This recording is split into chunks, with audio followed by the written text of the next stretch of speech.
Não importa o quanto leiamos a Bíblia.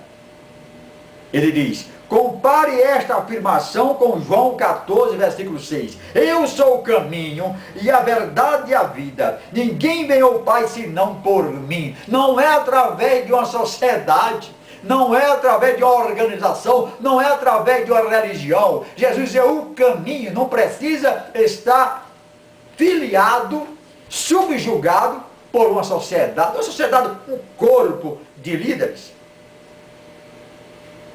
Aí ele continua, isto me leva a crer, o que afirmo no final do ponto primeiro sobre a autoridade do corpo governante.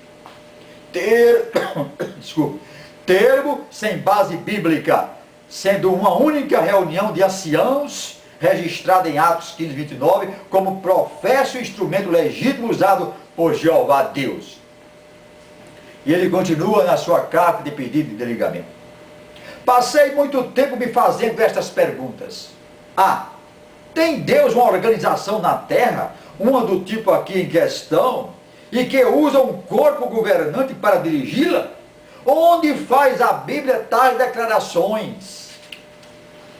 Essa pergunta ele já vinha se fazendo mesmo estando lá, e eu tenho a impressão que muitos e milhares continuam fazendo essas perguntas, mas a crise de consciência não foi muito grande a tal ponto de fazer a ruptura, como ele fez a ruptura. Saiu, escreveu um livro e está dando um nome, dizendo, eu estou saindo por isso. B, que a esperança celestial não está disponível a toda e qualquer pessoa que a adote, que ela tem sido substituída por uma esperança terrena. E que as palavras de Cristo com relação ao pão e ao vinho emblemáticos, fazer isto em memória de mim, não se aplicam a todas as pessoas que depositam fé em seu sacrifício resgatador. Que texto bíblico fazem estas declarações? Quais textos bíblicos fazem esta declaração? Ele está fazendo aqui uma alusão à ceia do Senhor, que não é, da qual não participam algumas das testemunhas de Jeová. É só um grupo que participa. Que o escravo fiel e discreto é uma classe composta só de certos cristãos, que não pode ser aplicado a indivíduos, e que esta opera por meio de um corpo governante. Novamente, onde está na Bíblia essa declaração? Quando a luz chega da pessoa, e a pessoa começa a vislumbrar então uma luz no fundo do túnel, aí as coisas ficam bem esclarecidas. Foi o que aconteceu aqui com o Cid. Então eu também me pergunto, que os 144 mil em revelação devem ser entendidos como um número literal, e que a grande multidão não se refere e nem pode se referir a pessoas que servem nas cortes celestiais de Deus? Em que parte da Bíblia está escrito? É aquele caso, só 144 mil entram no céu. O céu já está lotado há muito tempo, nem as testemunhas de Jeová vão para o céu, nem os anciãos, nem o corpo governante. Já lotou, o céu está lotado, o céu foi feito muito pequeno e não cabe milhões de pessoas. E ele continua se fazendo essas perguntas. Que os últimos dias começaram em 1914, e que quando o apóstolo Pedro, em Atos 2, verso 17, falou dos últimos dias como se aplicando de Pentecostes em diante, não queria dizer os mesmos últimos dias que Paulo menciona em 2 Timóteo 3, versículo 1. Onde está escrito isto? G, que o ano civil de 1914 foi o ano em que Cristo foi oficialmente entronizado pela primeira vez como rei sobre a terra, e que essa data do calendário marca o início da sua parousia. Onde está escrito isso na Bíblia? Você quer descobrir uma heresia?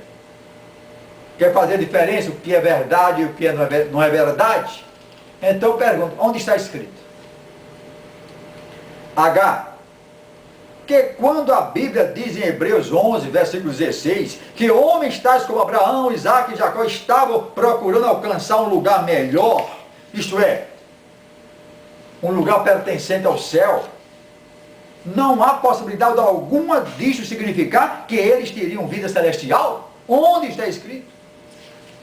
Então, ele conclui dizendo assim, meus irmãos, nenhum único ensino da sociedade aí considerado pode ser apoiado por qualquer declaração óbvia e direta das Escrituras.